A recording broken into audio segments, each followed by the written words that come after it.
I already know what you're thinking. Really? A reaction video? What are you gonna do? Just stand there and go, oh dang, oh snap, bro. I love pepperoni pizza. I love pepperoni pizza. Pepperoni pizza. I assure you that is not the case. I will definitely be doing a reaction video. However, I'll try to provide as much information about the trailer as possible with regards to Final Fantasy 16. We'll be analyzing it, picking apart, and try to figure out what the game is going to really be like based upon my own knowledge of the game as well as some of the other resources that we have available. So with that being said, I hope you guys got your coffee because this is going to be an interesting one. And let's go over the Final Fantasy 16 trailer together. Cheers to you guys.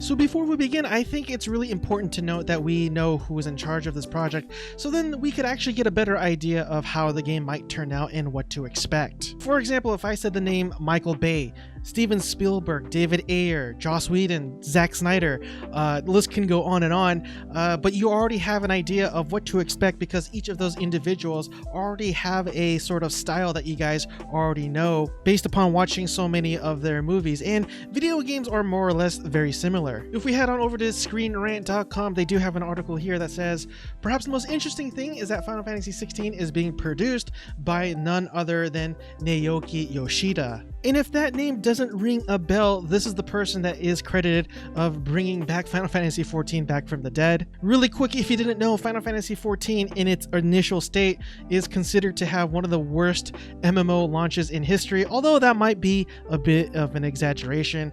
It was still pretty bad. Square Enix put Yoshida in charge as the director for 14, and he pretty much overhauled the game from the ground up and rebranded it to Realm Reborn, and it became one of the most successful MMORPGs in history. But do know that 16 is not going to be an MMO. It might have some similar online experiences that we see from 15, but it is pretty much going to be a single player focused experience. And the other person of note is Hiroshi Takai, and this person will be in charge of directing Final Fantasy 16. And if we take a look at this article from GameSpot.com, it does state that he has previous titles under his belt, including Romancing Saga as well as The Last Remnant. I know my lighting is a little off, so I do apologize, but let's go ahead and continue anyways. So right off the bat, we got this playing off a PC emulator.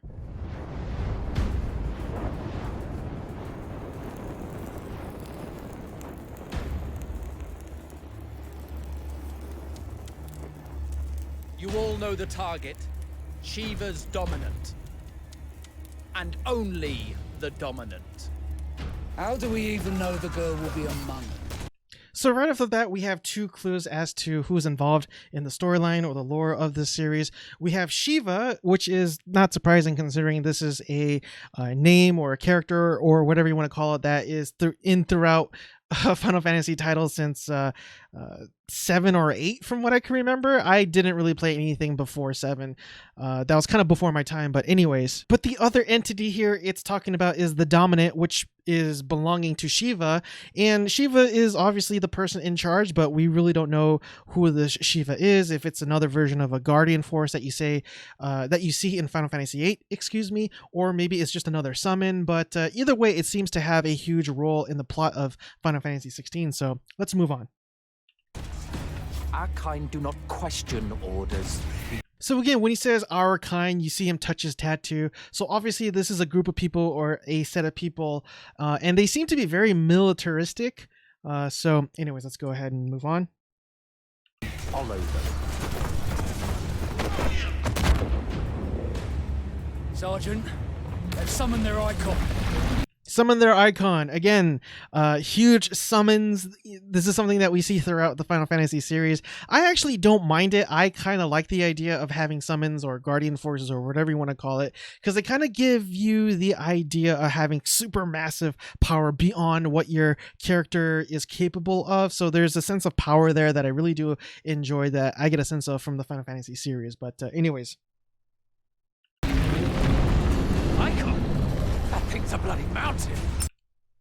Really quick, I just want to say that we just saw the Business Unit 3 aspect of this game. Now, I'm not completely familiar with the way Square Enix operates their business and company, but I do know that they actually have 4 separate creative business units. And I don't know, I guess the best example that I could think of is, say, maybe a military that a country might have, and it actually has different branches, say, for example, the Marines, the Army, Air Force, and stuff like that. I'm not exactly sure if that's a really good way of putting things in terms of a comparison or an analogy, but as it says here, they do have separate business units that are in charge of different franchises and different games within the company. And as it says right there, Creative Business Unit 3, led by Yoshida, whom we already talked about, who's in charge of Final Fantasy 11, 14, and Dragon Quest Builders. And we also have, just really quick, Creative Business Unit 2, which is in charge of the Nier series, which I know a lot of people absolutely love. Link to this will be down in the comment section below if you're curious and want to take a closer look. And really quick, since we are on the topic of business, going back to ScreenRant.com, they do state that although Yoshida will be working on both 16 and 14 at the same time, the development teams are completely separate. Anyways, moving on.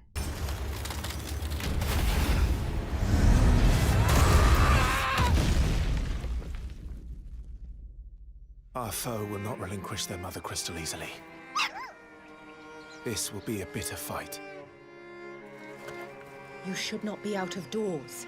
You'll notice that she's kind of covering her nose to kind of give the impression that she's somewhat of a snob. So she's obviously high royalty, maybe the mother of a prince or a queen or something like that. So kind of little details like that that kind of give you an idea of what kind of characters we will be dealing with. We have discussed this. Come, Joshua. Your father will be expecting us. I am Joshua's shield. So this part may have confused a lot of people. You have to really listen in on what they're saying. I thought the person was referring to himself as Joshua, first name, last name, Shield. So that's why I was like, okay, so who's really Joshua? The little kid or the guy that's narrating that we'll see here in a moment? What he actually said is, I am Joshua's shield, the person meaning to protect Joshua. I have to give credit where credit is due, and RPGsite.net is the site that I read in order to make sense of things. And as it says here, yeah, he identifies himself only as Joshua's shield, as I mentioned earlier. But anyways, moving on. I'm sworn to protect him.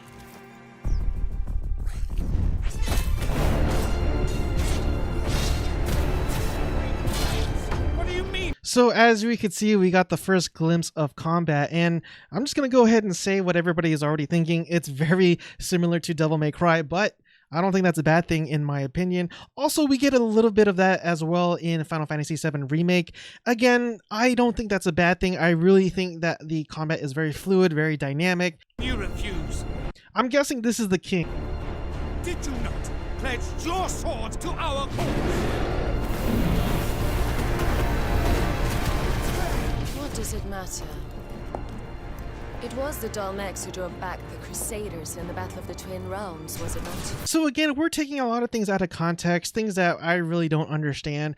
And it seems to indicate, at least in the beginning of that part of the trailer, that the king or whoever he is was talking to the shield, Joshua's shield. But he, in fact, was talking to another woman who kind of looks a little seedy, you know, and she's referring to some sort of battle. So we know that in terms of the plot, this is going to be a huge conflict between various nations or group of people, but that's really nothing new in the Final Fantasy series. That's something that we all expect, but again, that's not really a bad thing in my opinion. Without the blessing of the Mother Crystal, we cannot defend our realm from the spread of the Blight. And again, this is probably the third time they reference to something called the crystal. This crystal that they have to break free from seems to be one of the major plots within the Final Fantasy 16 storyline. I would assume that the crystals also have some sort of correlation or some sort of meaning or association with the icons themselves, or summons, or guardian forces, or whatever you want to call them. And there does seem to be another antagonist in a form of a blight, but we don't know if that's a group of people or a certain disease that's spreading throughout the land of Final Fantasy 16. I don't know, so definitely keep that in mind in future updates. So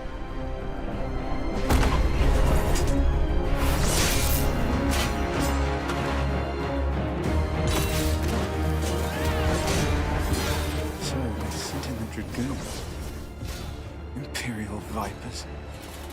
Few things about that fight scene alone. You'll notice that obviously the knight that he was fighting was the antagonist, but the antagonist is dressed in all white. This possibly is a style from Yoshida, as it says here, going back to ScreenRant.com, that it's possible that Final Fantasy 16 will invert the typical tropes of Final Fantasy. Shadowbringers, for example, completely flips the dynamic of the warrior of light and the classic light versus dark theme of the series. And this is something that we actually see in the Lord of the Rings series as well, as you saw the main not the main antagonist, but one of the antagonists being Saruman, dressed in all white, whereas Gandalf, at least in the beginning of the series, was dressed in darker, more gray robes. Something to consider when you actually watch the trailer with me here, and it's that when you get to the part, or when we get to the part where we see the actual combat footage of the trailer, you'll notice that it's actually being performed by two distinct characters.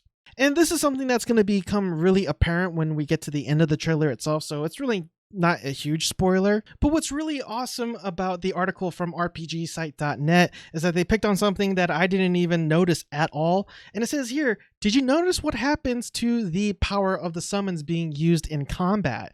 And as you can see here, we see various screenshots of different elements being utilized when you are in combat. For example, it says here that most obvious instance of this is the Phoenix Wing, which we see deployed and summoned mid-combo by both young and old versions of the playable character. There's also a portion of the trailer that you'll see here in a minute where the protagonist is clearly using earth or stone elementals to enhance his attacks. But anyways, let's go ahead and move on. They really mean to invade us.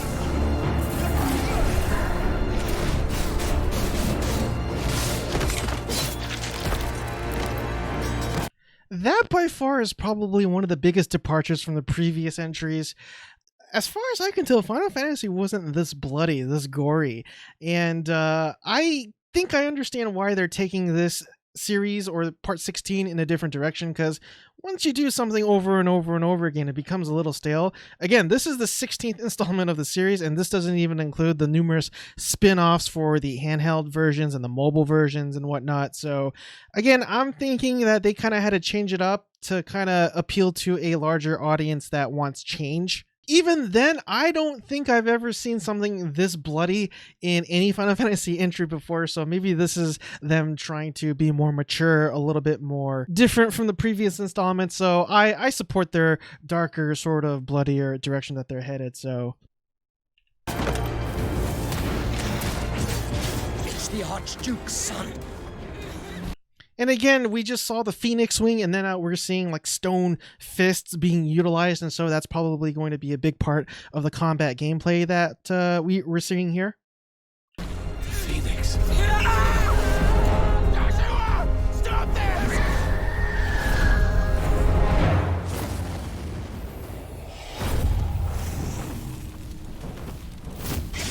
So Joshua obviously is going to be a huge part in the plot of this game.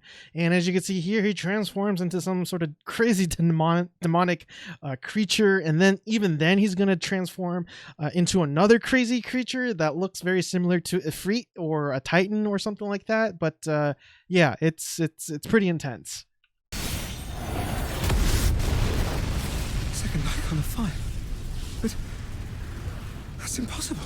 So he says, I believe he said that's the second icon of fire, and within the realm of this world, it's supposed to be impossible. Or in our case, maybe it's like seeing two LeBron Jameses in the same NBA game or something like that, you know? There just can't be two versions of the same thing or a same person. And so, again, don't know why that is, but it is established in the lore of this particular Final Fantasy installment.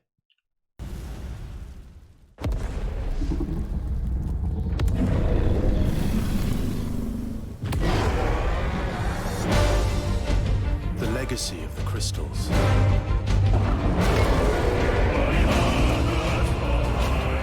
Has shaped our history.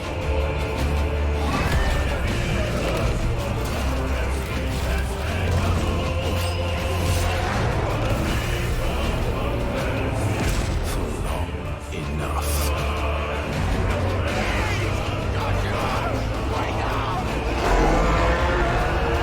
Again, I don't know if you heard that, but he says, please, Joshua, wake up. So this thing, this form that he's in is probably against his will. There's probably somebody manipulating him through some, I don't know, hypnosis of some type. So just a thought.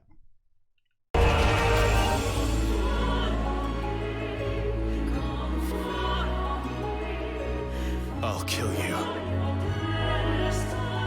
If it's the last thing I do. So when I first saw this part, I thought maybe there are going to be two different protagonists and antagonists like going to kill each other or something like that. Very similar to, I guess, what The Last of Us 2 did, where you got to play the antagonist. And a lot of people were kind of upset about that, but that's a different story. But that actually isn't the case. Like I said earlier, it's the same person, the younger version of the same character, the shield person that I referred to as earlier. And this is the older version of that same character.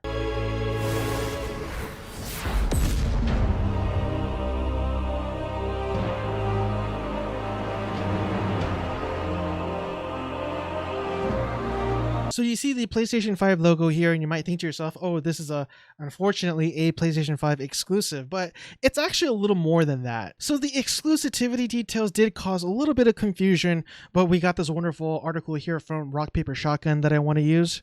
And it says that the people over at Gematsu, another source that I really like to use a lot, was able to get a little bit more information, and Sony told them that it is a full exclusive on the PlayStation 5 for the first 6 months and a console exclusive for a year. So that potentially means that we could actually see the PC version of this game after 6 months, and then the Xbox version of the game will come a year after that. Again, that's potential. That doesn't really establish the fact, but as we saw earlier in the beginning of the trailer, it did say that it was running off the PC or a PC emulation of the PlayStation 5 version or something like that. Something PC. And also do note that take a look at what happened to the Final Fantasy VII Remake. That is also a timed exclusive where it would be exclusive to the PlayStation 4, maybe even 5 if they make it for the 5. I don't know. I'm just throwing that out there. And that Sony has a year exclusivity for that game as well. So we might see an Xbox version of that game and sometime next year. And hopefully a PC version as well. I only have a PC. I'm only working with a PC, so I would love to play that game because I still haven't. And I believe that's the end of the trailer now. I don't think there's really anything else. Just the legalities and whatnot. So yeah, I think that's it. That is it. Again, exclusive PlayStation 5, etc., etc. So there are 3 things that I want to add after watching all of that. So first thing is first, one of the things that I've actually noticed, and the people over at Games Radar did as well, is that this is completely fantasy and swords only. Typically within the series, you actually see a lot of elements of steampunk. Matter of fact, for example, in Final Fantasy 15, it seemed to me more like a modern game with a fantasy twist to it, because you see a lot of modern technologies, for example, like the car that you use that you get to drive and fly all over the world with. And in everybody's favorite Final Fantasy 7, again, it's more of a cyberpunk game in a way, more so than a fantasy game, just because of all the sort of technology that you see in the game. But you'll notice that in this trailer, it's just swords and magic and giant beasts and soldiers and stuff like that. So I think it would be safe to assume they're going more towards, like, say, for example, Game of Thrones look and feel to it, maybe even. Something of note, and I actually didn't know this until I read this article, going back to RPGsite.net, they actually found out that the Japanese version of the trailer is slightly different. There's a scene in their trailer where the voiceover character yells something in Japanese, but the key word here to understand is that he yells out the word Araudo or Atato. I'm butchering that name, so I do apologize. I can't speak Japanese. And it says here that it most often means little brother or younger brother, though it does also sometimes crop up in educational context to refer to as a pupil. So even though that is also speculation, I do think that it is in the realm of possibilities that these two characters are actually related. And lastly, we head on over to inverse.com, and definitely take this part with a grain of salt, but I thought it was interesting to mention anyways. And it says, according to a sketchy leak on 4chan from May 2020, Final Fantasy 16 is going to draw some inspiration from Dark Souls while retaining combat elements from Final Fantasy 15. If the trailer is any indication, then it's probably an accurate one. Matter of fact, combat looks a touch more fluid and engaging when compared to Final Fantasy 15. And maybe this is coincidence, but Dark Souls does tend to be a little bit more of a bloodier, more darker game, that's for sure. And there you have it, everyone, my first reaction video for the channel. I really hope that I've earned your subscription in today's episode. If so, please consider hitting the subscribe button down below, as well as the bell notification icon right next to it. I really do appreciate it if you made it with me so far, as well as that significantly helps with the algorithms for this video and channel. As always, if we get new information, I will definitely keep you guys posted in my weekly series of MMO and RPG updates. With that being said, I will finally let you guys go. I hope you guys have a blessed night, and I will see you guys next time. Cheers again, everyone.